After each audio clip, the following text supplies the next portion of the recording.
감사합니다. 오늘도 예배 자리에 나오신 여러분을 주님의 이름으로 환영하고 축복합니다. 우리 옆에 계신 분들과 우리 반갑게 축복하면서 우리 말씀 나눴으면 좋겠습니다. 반갑습니다. 환영합니다. 축복합니다. 네, 잘 오셨습니다. 날씨가 제법 많이 따뜻해졌습니다. 네, 봄 같은 기운이 살랑살랑 돌면서 저녁 때도 많이 춥지 않고 좋은 날씨 가운데 예배하기 위해 이 자리에 모이신 여러분 한 분 한 분을 주님의 이름으로 환영하고 축복합니다. 책을 읽기 무척 좋아하는 어떤 한 사람이 있었다고 합니다. 이 사람은 책을 너무 좋아해서요, 매일매일 도서관에 가는 게 그 사람의 가장 중요한 일과였어요. 그리고 이 사람은 책을 얼마나 좋아하는지 특정 한 가지 분야에 치우치지 않고 여러 종류의 책들을 두루 읽었습니다. 어느 날은 셰익스피어 같은 고전 문학을 열심히 읽었고요. 또 어느 날은 첨단 과학에 관한 그런 과학 분야의 책을 읽었습니다. 그리고 또 어느 날은 역사에 대한 이야기, 재테크에 대한 이야기, 여러 종류의 분야를 가리지 않고 수많은 책을 보았습니다. 그런데 이 사람은 책을 읽는 방법이 조금 독특했대요. 우선 책을 이렇게 책장에서 빼든 다음에 표지를 이렇게 정성스럽게 쓰다듬는데요. 그리고 나서 책을 조심스럽게 펴서 한 글자 한 글자 손으로 이렇게 짚어가면서 얼마나 정성을 다해서 책을 읽는지 사람들이, 도서관에 오는 모든 사람들이 그 사람을 주의 깊게 살펴보았습니다. 도서관의 직원들과 또 도서관에 자주 오는 사람들 사이에서 이 사람이 소문이 났어요. 책을 무척 사랑하는 사람, 그리고 책을 아주 많이 읽는 사람, 책을 아주 정성스럽게 읽는 사람이라고 많은 사람들이 입에 칭찬을 달고 살았습니다. 그런데 이상하게 그 사람이 본 책들이 가끔 한 권씩 도서관에서 사라지는 겁니다. 그러던 어느 날 직원 한 사람이 몰래 숨어서 이 사람을 주의 깊게 살펴봤대요.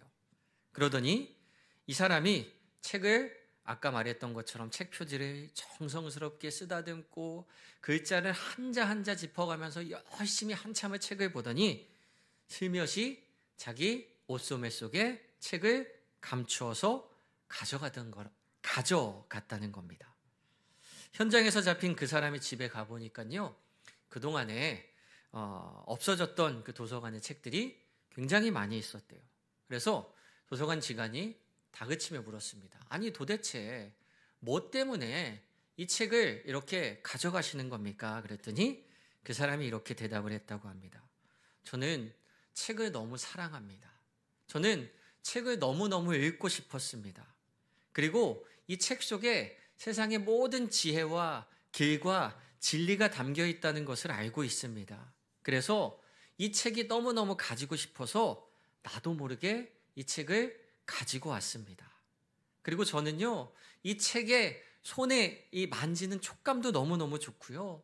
저는 이 책의 모양도 너무너무 좋고요. 글씨도 너무너무 좋습니다. 이렇게 간절하게 호소를 하더라는 겁니다. 그러면서 그 사람이 마지막에 이런 얘기를 했대요. 그런데 저는 글을 읽을 줄 모릅니다. 책을 소유하는 것만으로 우리의 삶에 이 책이 지식이 된다라고 착각했던 거예요. 책은 소유하는 게 아니라 그 책을 읽어서 그 책 속에 있는 지식을 우리의 삶에 남길 때에 힘이 되는 것이죠.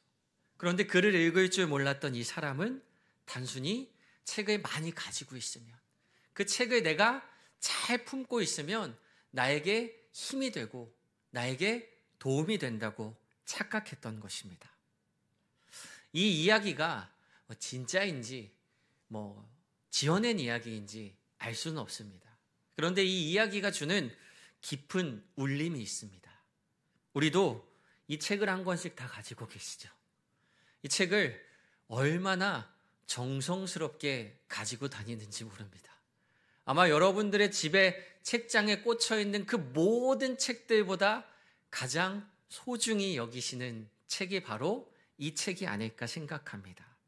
그런데 우리가 이 하나님의 말씀인 이 책을 정말 정성스럽게 쓰다듬고 한자 한자 짚어가면서 그 책을 보는 것에 그치는 것이 아니라 여기 있는 이 하나님의 말씀을, 우리를 향한 하나님의 사랑과 은혜를 우리의 삶에 깊이 새겨 넣을 수 있는 아름다운 그리스도인들이 되기를 소망합니다.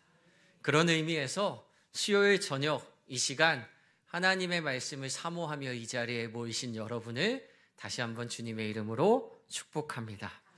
오늘 본문 말씀은요, 굉장히 짧습니다. 아까 이걸 같이 읽자고 하기도 뭐하고 혼자 읽기도 뭐하고 그래서 우리 같이 읽기는 했는데 굉장히 짧은 본문인 것 같아요. 오늘 본문이 6글자입니다. 살인하지 말라. 평생 이렇게 짧은 본문을 가지고 어떻게 설교를 해야 되나 준비하면서 굉장히 많이 고민이 됐고, 출애굽기를 하면서 한 번쯤 위기가 올 것이라 예상하긴 했지만 첫 번째 위기를 만났습니다. 살인하지 말라. 이 6글자로 어떻게 설교를 풀어나가야 할까? 감사하게도요, 예수님께서 이 출애굽기에 나오는 6번째 계명의 말씀을 언급하고 계시는 예수님의 말씀이 마태복음에 기록되어 있습니다. 거기서는 오늘 살인하지 말라 이렇게 6글자라 나와 있는 이 이야기를 조금 더 길게 설명하고 계시는데요. 우리 마태복음 5장 21절과 22절 말씀을 새번역 성경으로 다시 한번 같이 읽겠습니다. 시작. 옛 사람들에게 말하기를 살인하지 말아라. 누구든지 살인하는 사람은 재판을 받아야 할 것이다 한 것을 너희는 들었다. 그러나 나는 너희에게 말한다. 자기 형제나 자매에게 성내는 사람은 누구나 심판을 받는다. 자기 형제나 자매에게 얼간이라고 말하는 사람은 누구나 공의회에 불려갈 것이요, 또 바보라고 말하는 사람은 지옥불에 던져질 것이다. 아멘. 살인하는 사람은 심판을 받을 것이다 까지는 우리가 모두 충분히 납득하고 이해할 수 있을 만한 이야기입니다.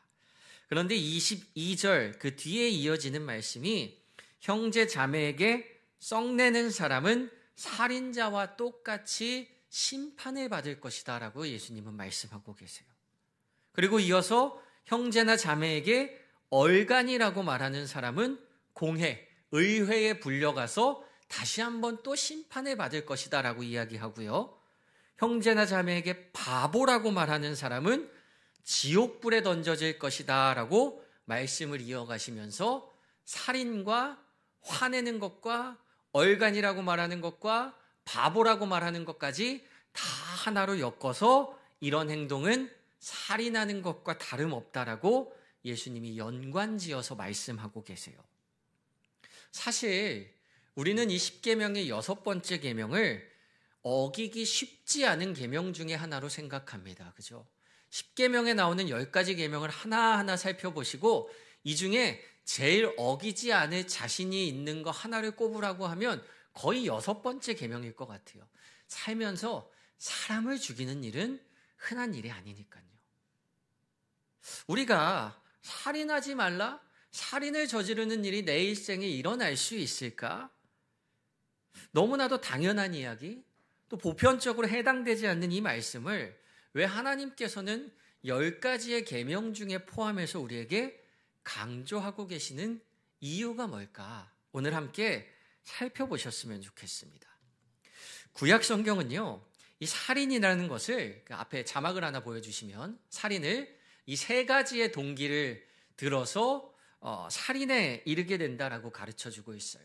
살인은 분노하는 마음, 시기와 미워하는 마음, 정의와 공정에 위배되는 것에 대해서 연관되어 있다라고 구약 성경은 가르쳐주고 있습니다. 이게 어떤 얘기냐 하면요, 창세기 4장에 나오는 가인과 아벨의 이야기를 예로 들어서 생각해 보시면 이 이야기를 이해하기가 쉽습니다. 여러분들께서 잘 아시는 가인과 아벨의 이야기. 아담과 하와가 두 명의 아들을 낳았습니다. 형의 이름은 가인이고 동생의 이름은 아벨이었어요. 가인은 땅에서 농사 짓는 사람이었고요. 아벨은 양을 치는 사람이었습니다. 이 둘이 각각 1년 동안 열심히 자기의 일을 해서 하나님 앞에 그들의 소산으로 제사를 드렸습니다. 형인 가인은 자기가 농사지은 그 땅의 소산을 하나님께 드렸고요. 동생인 아벨은 양의 첫 새끼와 그 기름으로 하나님께 제사를 드렸습니다. 그런데 어떤 이유에선지 하나님은 동생 아벨의 제사는 받으셨지만 형 가인의 제사는 받지 않으셨어요. 이때부터 문제가 시작됩니다. 아까 그 자막, 하단에 띄워주신 자막 다시 한번 열어주세요. 살인은요, 분노하는 마음에서 시작합니다. 가인은 자기의 제사가 받아들여지지 않은 상황에 화가 났어요. 분노합니다. 창세기 4장 5절 말씀을 보니까 가인이 몹시 분하여 안색이 변했다 이렇게 기록하고 있어요. 그는 화가 났습니다. 그러면서 그 화를 동생의 탓으로 돌립니다. 이 아벨을 시기하고 미워하기 시작하는 거예요. 아벨 때문에. 아벨과 내가 똑같이 제사를 드렸는데 저 아벨 때문에 하나님이 나의 제사를 받지 않으셨어. 저 아벨만 없었으면, 그렇게 그를 시기하고 질투하는 마음이 더 큰 분노의 불길을 휩싸이게 합니다. 그런 분노의 결과로 가인은 동생인 아벨을 돌로 쳐서 죽였어요. 그리고 나서는 가인은 이렇게 자기 자신을 합리화합니다. 하나님은 정의롭고 공정하지 않은 분이시다. 왜냐하면 하나님은 동생인 아벨과 형인 가인을 똑같이 사랑해 주셔야 되는데 나도 열심히 1년 동안 땅에 농사 지은 것을 가지고 하나님께 제사 드렸는데 자신의 제사가 받아들여지지 않았다라는 그 마음에 하나님은 공평하지 않은 분이셔. 하나님은 나를 사랑하시지 않아 라고 공의와 정의와 공평의 문제를 제기하며 자기의 살인을 합리화시켜요. 분노하고 시기하고 미움의 마음이 생기니까 정의와 공정의 문제를 제기하면서 나는 잘못한 게 없는데 이 세상은 다 잘못됐어. 우리가 화가 날 때 여러분들도 그런 생각이 드시잖아요. 내가 잘못한 게 하나도 없는데 이 세상은 불공평해. 어떻게 세상이 나에게 이렇게 가혹할 수 있어? 라고 하면서 모든 것을 부정하고 그 분노가 점점점 커진 결과 살인이라는 끔찍한 결과를 낳게 되었다라고 이야기하고 있어요. 토마스 아퀴나스라는 신학자는요, 분노를 단순한 감정적인 행위가 아니라 고도의 이성적인 합리화 과정이다 이렇게 표현을 해요. 굉장히 어려운 표현을 쓰죠.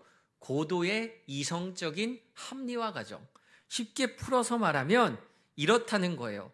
우리가 화가 나면 단순히 그냥 감정적으로 화가 나고 끝나는 게 아니라 계속 곱씹고 생각하면서 고도의 이성적인 합리화 과정. 이 가인의 이야기처럼 아벨이 없었으면 나의 제사가 받아들여지지 않는 일이 없었을 거야. 자기 자신을 합리화하면서 이성적으로 문제가 뭐지? 원인이 뭐지? 계속 파고 들어가면서 점점 화가 나는 거예요.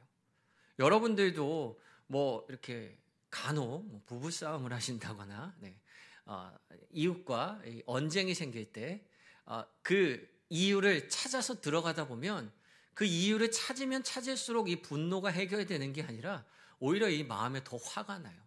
도대체 왜 그랬지? 저 사람은 도대체 나한테 왜 그러는 거지? 나한테 왜 이렇게 말도 안 되는 상황이 일어나는 거지? 계속 이성적으로 그걸 짚고 들어가다 보면요, 우리의 마음속의 분노는 점점 증폭됩니다. 살인이라는 것은 자기 합리화의 결과물이라는 거예요. 나를 자꾸만 합리화시키고 내가 잘못한 게 없는데 내가 뭐가 부족해서 그렇지? 이렇게 자기 자신을 합리화시키다 보면 분노에 휩싸이게 되고 그 분노의 감정의 결과물로 살인이라는 끔찍한 죄를 저지르게 된다라는 겁니다. 그러니까 오늘 본문에 이 살인하지 말라는 말씀은요, 단순히 정말 겉으로 드러나는 그 살인의 결과를 저지르지 말아라라는 그 단순한 차원의 말씀이 아니라 살인의 근원을 거꾸로 거슬러 올라가다 보면, 되짚어 들어가다 보면 분노하지 말고 우리의 감정을 다스리는 하나님의 자녀로 살아라라는 말씀으로 해석할 수 있다는 겁니다. 다시 아까 함께 살펴봤던 마태복음 5장 22절 말씀으로 되돌아가 보시죠. 이렇게 이야기합니다. 그러나 나는 너희에게 말한다. 자기 형제나 자매에게 성내는 사람은 누구나 심판을 받는다. 자기 형제나 자매에게 얼간이라고 말하는 사람은 누구나 공의회에 불려갈 것이요, 또 바보라고 말하는 사람은 지옥불에 던져질 것이다. 예수님은 여기서요, 화내는 사람, 얼간이라고 말하는 사람, 바보라고 말하는 사람은 살인하는 사람과 다를 바 없다라고 말씀하고 계세요. 성경을 보니까요, 오늘 이 세번역 성경에서 얼간이라고 표현한 단어가 우리는 사실 잘 쓰지 않는 말이잖아요. 야, 이 얼간이야 라고 말한다고 우리는 굉장한 마음에 큰 분노가 일어나지 않잖아요. 그런데 이 원어의 뜻을 살펴보니까요, 우리 개역개정, 여러분들이 가지고 계신 성경책에는 라가라고 기록하고 있는 이 단어의 뜻이 무엇이냐 하면 속이 비었다, 머리에 든 것이 없다, 무가치하다라는 뜻을 가지고 있대요. 그러니까 성경을 이렇게 옮겨 적으면서 조금 표현을 순화하다 보니까 욕이 그 맛이 안 사는 경우가 바로 지금 이런 경우입니다. 이 라가라는 뜻의 시리아어 기원을 살펴보면요, 노예를 부르거나 지칭할 때 라가라는 단어를 썼대요. 그러니까 주인이 종을 부르면서 사람 이하의 존재로 대하면서 어이, 거기 바보 같은 놈 일로 와봐, 이렇게 말하는 거. 어이, 거기 쓸모없는 놈 일이나 좀 똑바로 해, 이렇게 말할 때 쓰는 단어가 이 라가라는 단어라고 합니다. 그리고 이어서 등장하는 오늘 본문에는 바보라고 써있고 개역개정 성경에는 미련한 자라고 이렇게 풀어서 해석해 놓은 히브리어 모레라고 하는 단어는요, 이 정신적인 장애를 가진 사람을 빗대어서 사용하던 모욕적인 욕설입니다. 그러니까 이 고대 시대에는 장애를 가진 사람을 사람으로 온전히 인정해주지 않았던 시대입니다. 어느 정도로 그들을 무시하고 사람 대우를 하지 않았냐 하면요, 장애를 가진 자녀가 태어나면 그냥 바로 들에 버리도록 법을 정하기도 하고요, 장애를 가진 사람은 사탄의 자녀다라고 생각할 정도로 그 인식이 온전하지 못했던 시대가 바로 그 시대입니다. 그런데 그들에게 이 라가라는 말은 굉장히 모욕적이고 이렇게 화가 많이 났을 때 분노가 많이 담겨 있는 욕설이라는 뜻이에요. 그러니까 오늘 본문 말씀에 화내는 사람, 라가라고 말하는 사람, 모레라고 말하는 사람을 예수님은 심판을 받을 것이다 라고 말씀하신 이유는 예수님이 이와 같은 말을 하지 말라고 말씀하신 겁니다. 왜 이와 같은 말을 하지 말라고 말씀하신 겁니까? 이렇게 무지막지한 분노가 담긴 욕설이 나올 만한 상황에 이르지 말라는 말씀이에요. 단순히 욕하는 사람은 심판을 받을 것이다 라는 의미가 아니라 그러한 욕이 나올 정도로 마음에 심한 분노를 가지고 있는 그 사람의 삶에는 심판받을 만한 결과가 따르게 되니까 그러한 분노의 상황에 이르지 말아야 한다라는 말씀으로 이 말씀을 확장해서 해석할 수 있습니다. 여러분들이 아시는 영화 중에 이 독립운동가들의 그 이야기를 다룬 암살이라는 영화가 있었습니다. 이 영화를 저희 이게 에피소드가 있는데 저희 아내가 아이를 뱃속에 임신했을 때인가 이 영화를 보러 갔던 것 같아요. 근데 이 영화가 독립운동가들이 일제에 맞서서 이렇게 총을 쏘고 막 싸우는 장면이 나오는 영화입니다. 근데 저희 아이가 이 뱃속에서 그 총소리를 듣고 그 두두두두두둥 거리는 그 총소리에 같이 막 배에서 막 차가지고 영화를 끝까지 보지 못하고 나왔던가 이 영화를 막 그랬던 기억이 나는 이 영화가 있습니다. 이 영화의 중반부에 이런 장면이 나와요.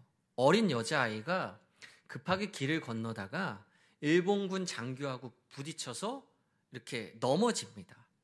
근데 이 여자아이가 너무 미안하고 어쩔 줄 몰라서 그 일본군 장교의 옷을 막 털어주면서 괜찮으십니까? 잘못했습니다. 죄송합니다. 막 이렇게 사과를 연신하는 장면이 나옵니다. 그런데 그 일본군 장교가 그 어린 여자아이를 향해서 감히 너같이 하찮은 존재가 나처럼 고귀한 사람의 몸에 손을 대? 라는 그런 표정으로 분노를 발산하면서 총으로 쏴서 그 아이를 죽이는 장면이 나와요. 물론 영화적인 상상력이나 극적인 효과를 위해서 집어넣어 놓은 장면이겠지만 이 장면을 보면서 우리는 타락한 우리 인간들의 자기중심성이 얼마나 잔인한 모습으로 나타나는지를 발견하게 됩니다. 감히 너같이 하찮은 존재가 나처럼 존귀한 사람을, 나 일본 장교인데 이렇게 높은 사람을, 이렇게 자기가 중심된 사람, 자기밖에 모르는 사람이 얼마나 잔인한 모습을 나타낼 수 있는지를 보여주고 있어요. 창세기 4장에 나오는 가인처럼 나는 잘못한 게 없는데 저 아벨 때문에 하나님이 저 아벨의 제사만 받으시고 나의 제사는 받지 않으셨어. 하나님은 아벨만 사랑하시고 나는 사랑하지 않으셔. 그러니까 내가 화가 안 날 수 있겠어? 이 화는 아벨을 향한 미움과 시기의 모습으로 점점 증폭되고 그 분노가 극에 달해서 살인이라는 끔찍한 일을 저지릅니다. 자기를 합리화하는 마음. 일본군 장교처럼 자기가 중심된 그 마음이 우리를 사로잡기 시작하면요, 우리는 굉장히 끔찍하고 무서운 모습의 사람으로 돌변해 버릴 수 있다는 거예요. 다시 한번 말씀드리지만 이 살인하지 말라는 계명은요, 어떤 상황 속에서도 분노에 이르지 말고 다른 사람을 증오해서는 안 된다라는 하나님의 메시지가 담긴 이야기입니다. 살다 보면요, 화나는 일이 왜 없겠습니까? 여러분들 중에 아무리 나를 화나게 해도 화내지 않으실 수 있는 분이 있으실까요? 저도 목사이지만 순간순간 화나는 저의 감정과 대립해서 싸울 때가 참 많이 있습니다. 얼마 전에 부평구청에서 전화를 받았어요. 우리 교회가 요 앞에 있는 어린이 공원을 우리 교회 앞마당처럼 쓰고 있다고 신고가 들어왔대요.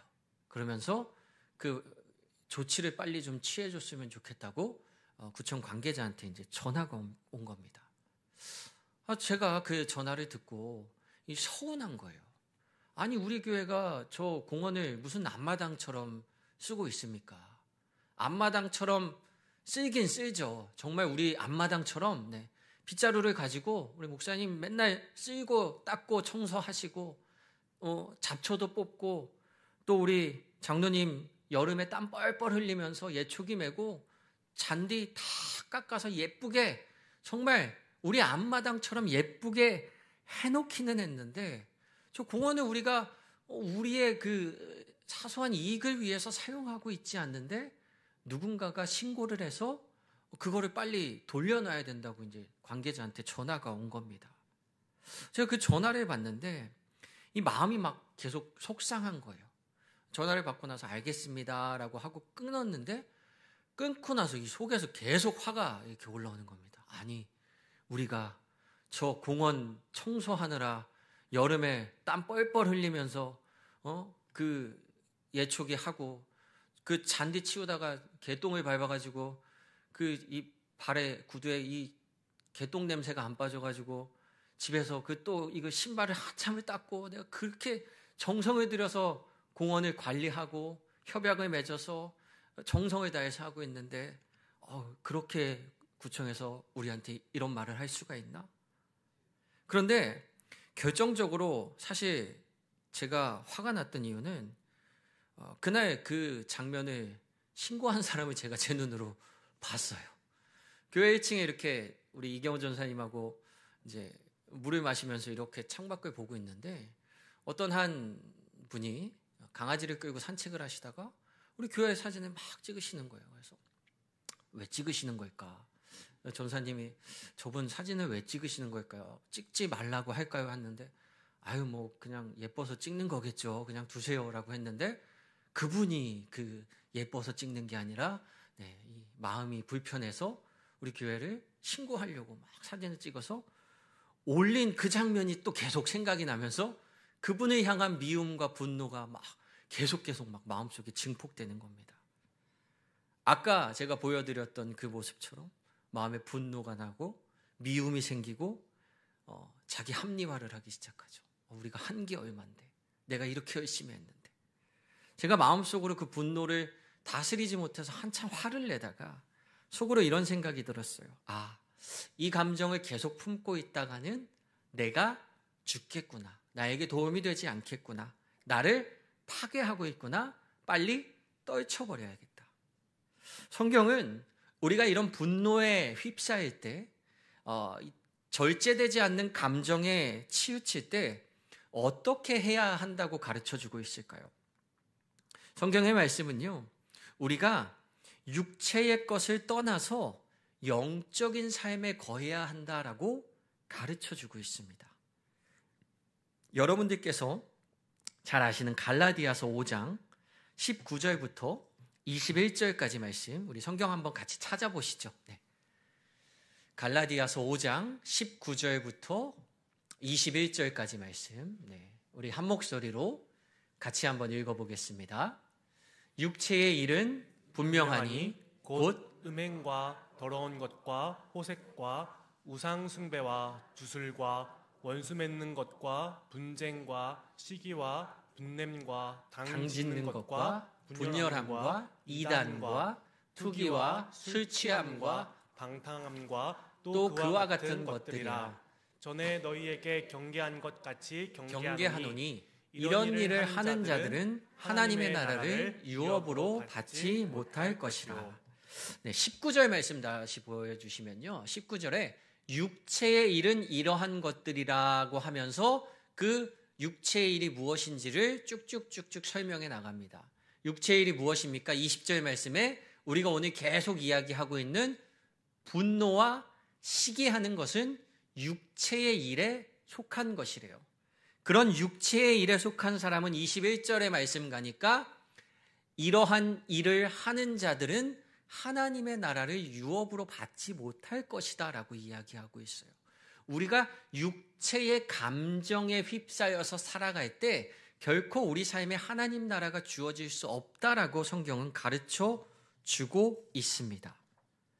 그러니까 자기 중심성, 나의 육체의 분함과 시기와 분열하는 것, 이러한 나의 육체적인 감정 속에 갇혀 있을 때 우리는 분노하게 되고 파괴적인 모습을 보이게 되고 결국 그러한 결과가 마지막에는 끔찍하게 살인이라는 죄를 저지르게 되면서 우리는 결코 하나님 나라에 가까이 할 수 없다라는 거예요. 그래서 갈라디아서 5장 24절은 그리스도 예수의 사람들은 어떤 사람들이냐 하면 육체와 함께 그 정욕과 탐심을 십자가에 못 박은 사람들이라고 이야기합니다. 나의 마음속에 일어나는 분노와 시기의 감정을 내 육체적인 것들은 나의 그러한 감정들은 예수 그리스도의 십자가에 다 못 박고 내려놓고 버려버린 사람들이 그리스도인이라는 거예요. 그리스도인이라고 화나는 일이 왜 없겠습니까? 저는 예수님 믿으면 화나는 일이 없고 우리 삶에 좋은 일이 일어날 것만이라고 어린 시절엔 생각했는데 예수님 믿고 우리의 신앙이 깊어질수록 화나는 일은 점점 더 많아지는 것 같아요. 어떤 면에서 우리의 신앙이 점점 깊어져 갈수록 사탄이 우리를 시험하는 그 시험의 강도도 점점 세지기 때문에 그 화의 데미지가 더 큰 화가 옵니다. 더 큰 분노가 일어날 때가 있어요. 우리를 쓰러뜨리게 하기 위해서. 그런데 우리는 그 나의 육체적인 감정을 시기와 분냄과 분열하는 그런 감정들을 모두 십자가에 못 박은 사람입니다. 그리고 우리는 무엇을 가지고 살아갑니까? 나의 육체적인 것으로 살아가는 것이 아니라 영적인 삶, 성령의 인도하심을 따라 살아가는 사람들이라는 거예요. 내가 주인 되는 삶이 아니라 나의 화남과 나의 분노와 미움과 시기에 사로잡혀서 거기에 쩔쩔매는 삶이 아니라 그 마음 일어나지만 그거 다 예수 그리스도의 십자가에 벗어버리고 던져버리고 성령님이 주시는 그 인도하심을 따라 살아가는 삶.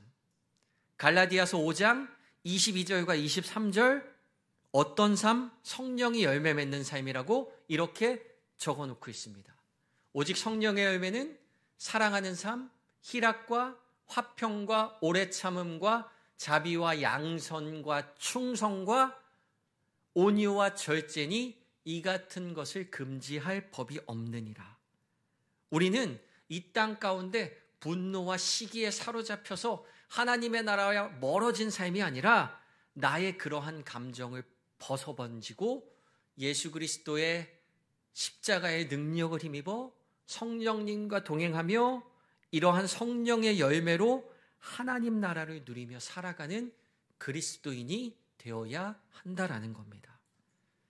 미워하고 시기하고 분노하는 감정이 생겨날 수는 있습니다. 하지만 그 감정을 예수 그리스도의 십자가에 같이 던져버리고 성령의 인도하심을 따라 사랑하고 화평하며 오래 참는 복된 성도들의 삶이 되기를 축복합니다. 우리는 육체적인 일에 갇혀 사는 사람들이 아닙니다. 하나님은요, 단순히 살인하지 말라는 것이 아니라 너희들의 그 분냄, 그 분노를 벗어버려라. 그렇게 심한 욕이 나올 것 같은 상황에 이르지 말아라. 감정을 거기까지 끌고 가지 말아라. 나와 함께 하나님 나라를 누리자 우리를 초대하고 계십니다. 저는 우리가 그리스도인으로서 이 세상을 승리할 수 있는 성도들이 되기를 소망합니다. 그런데 우리의 승리는요, 거저 오는 것이 아니에요. 그 승리를 쟁취할 때까지 우리에게는 수없이 많은 시련과 시험과 고난의 순간들이 옵니다. 수없이 많이 화가 나는 상황, 모든 것이 뒤집어질 듯 분노하는 상황, 그런 시험들이 우리를 흔들어 놓으려 합니다. 그때 예수 그리스도를 부르며 주님의 십자가 앞에 성령님의 인도하심을 따라 살아가는 복된 여러분들이 되시기를 축복합니다. 기도하겠습니다. 사랑과 은혜가 많으신 하나님, 오늘도 귀하고 복된 이날 우리에게 허락하여 주시고 주님의 말씀으로 우리의 삶을 인도하여 주시니 감사합니다. 하나님의 말씀을 따라가는 우리의 삶이 되기를 소망합니다. 그 말씀을 듣고 알고 끝나는 것이 아니라 우리의 삶에 힘이 되는 하나님의 말씀으로 적용하는 성도들이 되기를 소망합니다.